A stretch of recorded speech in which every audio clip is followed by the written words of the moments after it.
शुरू से ही इमोशनल और सबको दिल से मानने वाली पारुल की शादी विवेक से होती है। क्या है यार, शादी के वक्त तो तुम दुबली हो गई थी, लेकिन शादी के 2 साल में ही फिर फूलकर गुप्पा हो गई हो। पारुल के साथ अब विवेक का व्यवहार बदल गया। सास ससुर भी बिना बात के ताने देते। अरे 2 साल हो गए, बच्चा नहीं हुआ, निकल यहां से। विवेक का भी सहारा पारुल को नहीं मिलता है। लेकिन जिस विवेक से पारुल को तलाक के एवज में 18 लाख मिले होते हैं, वो पारुल एक दिन, इंस्पेक्टर साहब, मुझे कंप्लेंट लिखवानी है। जी मैडम, क्या हुआ? चीटिंग, एक लड़के ने मेरे 6 लाख रुपए लूटे हैं। पुलिस वाला पारुल को ऊपर से नीचे तक देखता है। मामला क्या है, विस्तार से बताइए। पारुल फिर जो बताना शुरू करती है, उसके बाद इंसानियत से भरोसा उठना लाजमी है। मेरे पति ने मुझे कभी अपनाया ही नहीं। शादी के 3 साल में ही मेरा तलाक हो गया। मैं नहीं चाहती थी कि मैं उनसे एक भी पैसा लूं, लेकिन वकील और मेरे माता पिता ने उनसे 18 लाख की रकम ली। फिर क्या हुआ? क्या वो पैसे उसने वापस ले लिए? नहीं, उन्होंने तो उसके बाद मुझसे कभी कांटेक्ट भी नहीं किया। फिर? किसी डेटिंग साइट से मुझे आनंद नाम का एक लड़का मिला। उसके साथ मुझे लगा कि मैं दोबारा जिंदगी बना सकती हूँ।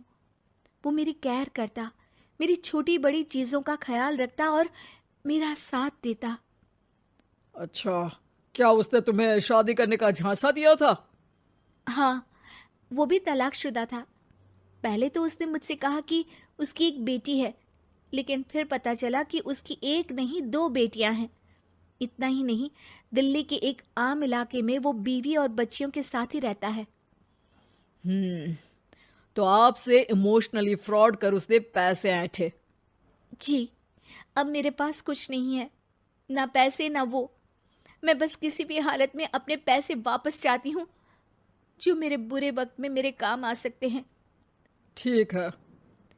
पुलिस आनंद को पुलिस स्टेशन बुलाकर सारी पूछताछ करती है, लेकिन आनंद पुलिस वालों को ये यकीन दिला देता है कि पारुल ने उसे कोई पैसे दिए ही नहीं, बल्कि वो तो उस पर बीवी को छोड़ने का दबाव बना रही थी और ना मानने पर पारुल ने ये झूठा केस डाला है। क्या मैडम, फोकट में पुलिस का वक्त खराब कर रही हैं? कोई शादीशुदा क्यों अपनी बीवी छोड़ेगा? अब आपकी शादी टूटी तो मतलब सबकी तो नहीं टूट सकती ना। पारुल को पुलिस वाले के मुंह से ये बात सुनकर हैरानी होती है। उसे कुछ समझ में नहीं आता कि वो क्या करे। वो अपनी सहेली झनक, जो कि वकील थी, उससे कांटेक्ट करती है। झनक, मैं क्या करूं? मैं कैसे पुलिस को यकीन दिलाऊं कि आनंद ने मेरे साथ न सिर्फ शारीरिक और मानसिक चीट किया है, बल्कि आर्थिक तौर पर भी वो मुझे खाली कर गया है। अब वक्त झनक का था।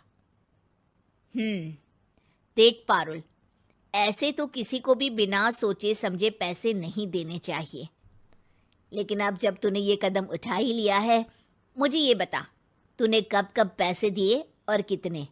क्या कहीं कोई सबूत है? पारुल कुछ सोचती है। 3 बार तो बैंक में ट्रांसफर और 2 बार गूगल पे। क्या इन सब के रिकॉर्ड मिल जाएंगे?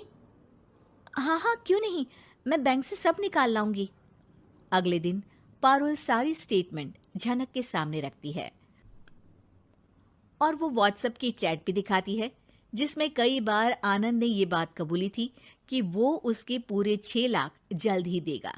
झनक अब पूरा केस लेकर पुलिस के पास जाती है और मामले को क्राइम एक्ट के तहत पूरे सबूत के साथ दर्ज करा आनंद की गिरफ्तारी की मांग करती है। पुलिस आनंद को लेने जैसे ही उसके घर जाता है, उसका सारा मामला बीवी और बच्चों के सामने खुल जाता है। पुलिस स्टेशन में पारुल को देखकर आनंद भड़क जाता है।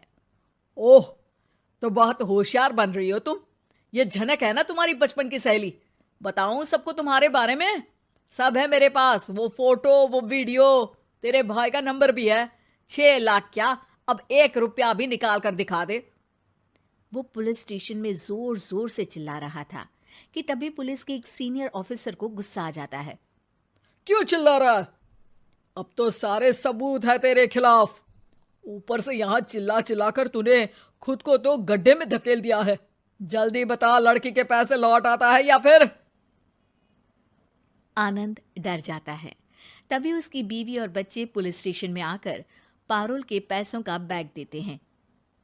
मेरे पति को माफ कर दीजिए, प्लीज उन्हें पुलिस से बचा लीजिए। मेरे छोटे बच्चे हैं, ये कैसे रहेंगे?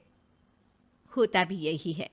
पारुल केस वापस ले लेती है, लेकिन उस सबक के साथ कि इमोशनल होकर किसी को भी अपना पैसा नहीं देना चाहिए। झूठ बोलकर रिश्ते कभी ना बनते हैं और ना ही निभते हैं।